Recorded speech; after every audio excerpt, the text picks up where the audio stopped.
Good evening. Tonight we begin with an ABC News exclusive investigation and indictment of what the U.S. government does to some of the most vulnerable children in this country. We have spent a year investigating a horrible secret. Tens of thousands of foster care children, even infants, given powerful mind-altering drugs and at times in doses and combinations considered too risky even for adults.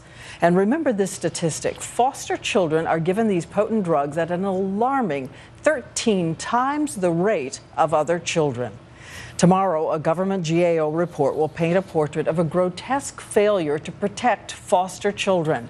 But over the past years, so many of them have come forward to us to tell us about their lives, young kids living sometimes as sleepwalkers, sometimes reeling out of control. These are the meds that I've been taking since I was 4. 1, 2, 3, 11, 12, 13. Lexapro. The last one is Abilify.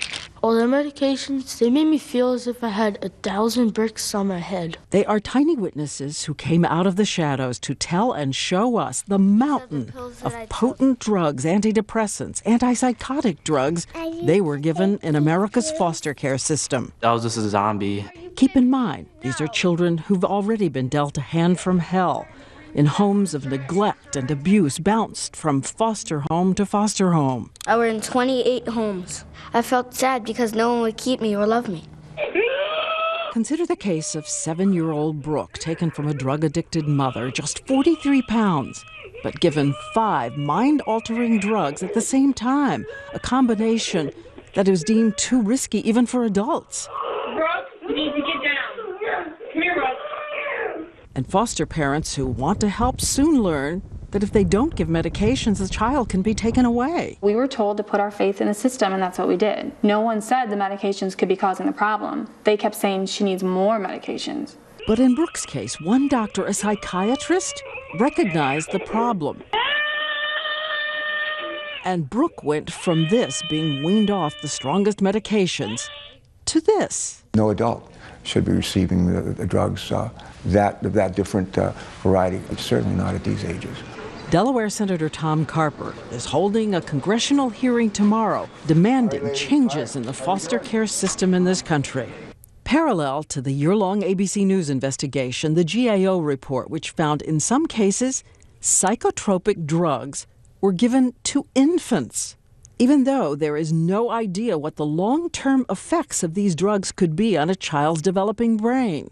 And the report found in 5 states alone, out of 100,000 foster kids, 26,000 were on some form of psychotropic drugs. How is it happening? When you don't have the time, the quick rush to judgment is the answer is a pill. Michael Perino, prominent child advocate, says these children are issuing a cry for help. When we read that foster kids are medicated up to 13 times more than other kids, is it because they are a more troubled population? They are troubled, yeah. There is no question that foster kids can be troubled, very troubled. Given what they've gone through, the answer isn't to always try to change their brain chemistry. Medications that can keep a child from his life. Look at 11-year-old Chianti, prescribed 12 medications over the course of 4 years for conditions doctors now say he didn't have. I'm not ADHD, I'm just naughty. I am not bipolar at all. This is footage of Chianti trying to come off these medications. And this is Chianti today. He's in honors classes at school, and he got one prescription that heals beyond imagining. Chianti has been adopted. Now you're part of the family. Which takes us back to Brooke. Remember her? She too has a permanent hug, a mom, a dad, a home. Yeah, you hug all the anger out, right? She just hugs and hugs and hugs and gets all the anger out. So who is responsible? And by the way, your taxpayer dollars are paying for this. Medicaid pays for these drugs. Well, tomorrow I will question the Federal Drug Administration, and Sharon Alfonsi goes out to track down doctors prescribing these medications.